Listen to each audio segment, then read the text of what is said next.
तो सभी को भाई आज का video 10th class NCERT exercise 5.1 question number 2 करेंगे भैया। फर्स्ट हमने पहले कर लिया था और ये वीडियो भाई सभी बच्चों के लिए ज़रूरी है। कुछ बच्चे जो ये सोचते हैं कि हमने कम सिलेबस तैयार करना है, उनके लिए भी 5th चैप्टर सभी बच्चों के लिए भी ईजी भी है ये चैप्टर और ये सभी को करना होगा। ठीक है, तो देखो भाई question number 2, right first four terms of the AP when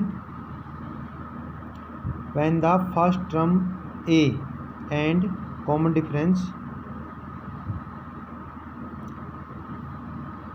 D are given as below।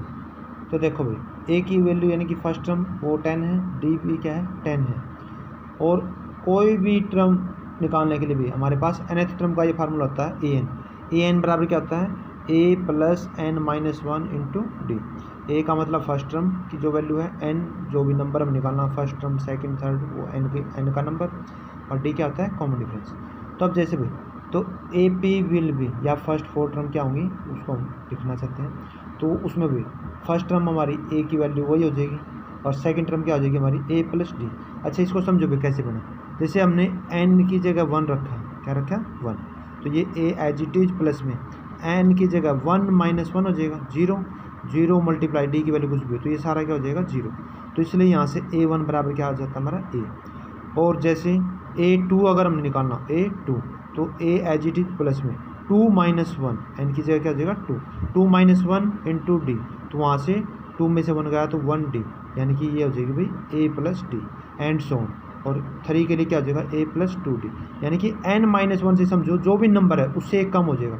जैसे थर्ड टर्म निकालनी है तो 3 माइनस 1 क्या हो गया 2d, फोर्थ टर्म के लिए क्या हो जाएगा 4 माइनस 1 यानी कि 3d एंड सो। तो ये बन जाते हैं भाई उसी मेन फार्मूला हमारा an वही है फार्मूला an। ठीक है, तो ये हमने इनके शॉर्ट रूप बना लिए, फर्स्ट टर्म के लिए a, सेकेंड के लिए a प्लस डी, और थर्ड के लिए a प्लस 2d, और फोर्थ के लिए भी a प्लस 3d एंड सो। तो अब देखो भाई तो हमने क्या करना था, हमने फर्स्ट फोर टर्म निकालने, तो हम इसको ऐसे लिख सकते हैं ए की वैल्यू लिख ली पहले हमने और वो डी की वैल्यू, और ये इनकी वैल्यू रख ली भाई A is equal to 10, A plus D, D की वैल्यू 10 थी, ए प्लस 2 इंटू डी की वैल्यू क्या है 10 है, एंड ए प्लस 3d। तो अब इनको सोल्व कर दिया, ये आराम से आप कुछ भी कर सकते हो भाई।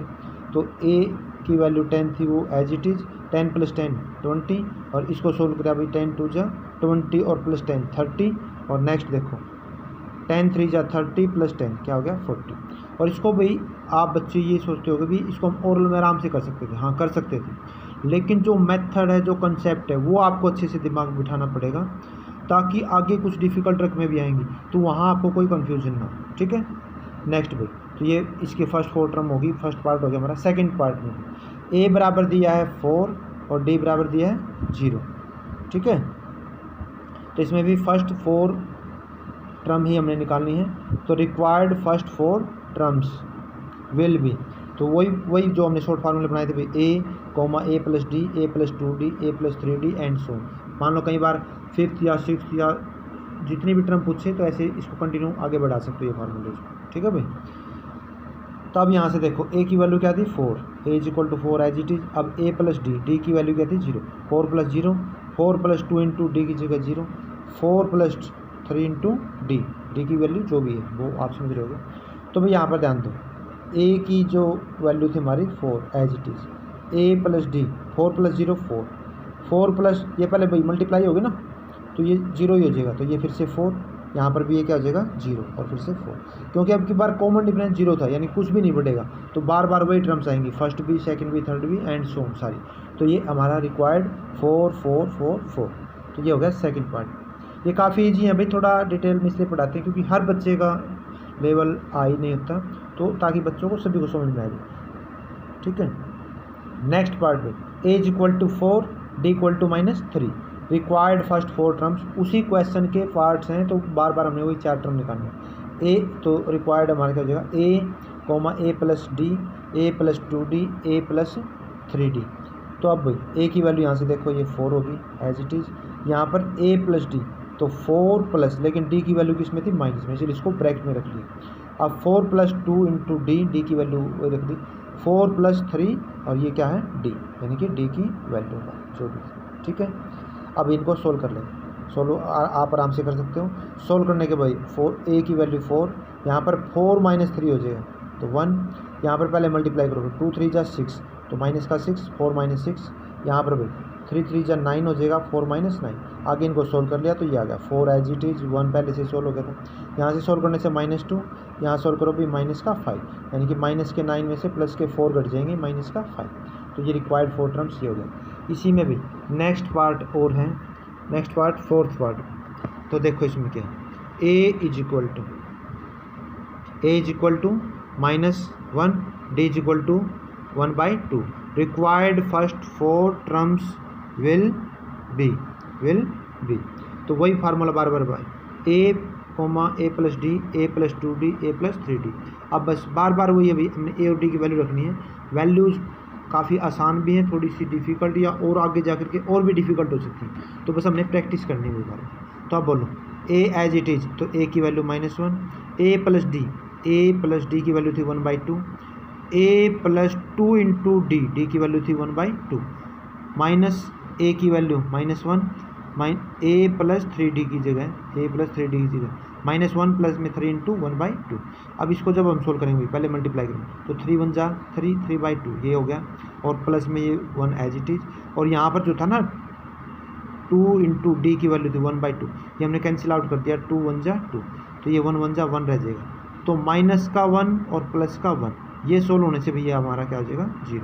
इस साइड देखो माइनस का 1 और प्लस में 1/2, तो ये अब ओरल में कर सकते हो, एक में से जब आधा घटाओगे तो आधा बचेगा, लेकिन माइनस के ज़्यादा है तो माइनस का 1/2 और ये -1 एज इट इज़, तो ये -1 -1/2 0 एंड, और इसको सोल्व कर दिया तो भैया यहाँ से हमारा पहले एलसीएम लिया, यहाँ से सोल्व करने से 1/2 आ गया।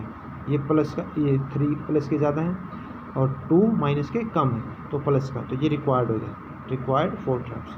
और इसी का भी एक पार्ट और है, इसको भी थोड़ा जल्दी से देख लो। a is equal to -1.25, d is equal to, ये भी वैल्यू माइनस में भाई, ये जो चिन्ह है ना ये माइनस है, -0.25। तो required first 4 terms will B a, a + d, a + 2d, a + 3d।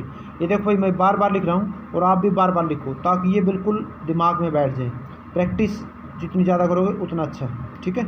ये मत सोचना भी हमने आता है इसको छोड़ देना, बार बार लिखो फार्मूले को।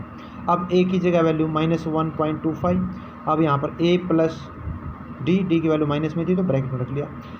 यहाँ पर a की वैल्यू -1.25 प्लस में 2 × d, वो माइनस में वैल्यू है ये भाई, और यहाँ से बोलो -a की वैल्यू -1.25 और यहाँ पर प्लस में 3 × d, ये माइनस में ही वैल्यू है d की, पहले भी देखी थी हमने, माइनस का 0.25 वही वैल्यू है यहाँ पर, ठीक है भाई। इसको आप सोल्व करते हैं, सभी को सोल्व करें तो a की वैल्यू जो भी थी वो तो एज इट इज़ भाई, और a + d, लेकिन ये माइनस में है तो प्लस माइनस क्या हो जाएगा माइनस, और ये भी माइनस में, दोनों माइनस के हैं जुड़ जाएंगे और आंसर किसमें आएगा माइनस में, तो इनका सम आ गया भाई 1.50। अब इसमें पहले मल्टीप्लाई करोगे -0.25 का डबल तो हो जाएगा ये माइनस का 0.50, तो ये माइनस का है और ये बार भी क्या था माइनस का, दोनों बाद में जुड़ जाएंगे, आगे आंसर माइनस में आएगा। नेक्स्ट भाई इसको फिर सोल्व कर लेंगे 3 जा से, माइनस का 0.25 की गुणा जब 3 से करोगे तो -0.75 हो जाएगा, और ये जो बार था ये एज इट इज़। अब ये दोनों माइनस से जुड़ जाएंगे, आंसर माइनस में रहेगा। जब इन दोनों को जोड़ोगे तो माइनस का 2.00, यानी कि ये 2 ही हो गया माइनस का, और ये इन दोनों को जोड़ दिया तो माइनस का 0.75। ये कैलकुलेशन आप कर सकते हो, पॉइंट सीध में रखना था भी, ठीक है। और ये एज इट इज़, तो ये रिक्वायर्ड हमारी 4 टर्म्स हो। तो भाई ये इसके इतने पार्ट हैं, आगे नेक्स्ट क्वेश्चन शुरू होगा वो नेक्स्ट वीडियो करेंगे। तो thanks for watching this video and please like share and subscribe my channel. Thank you very much.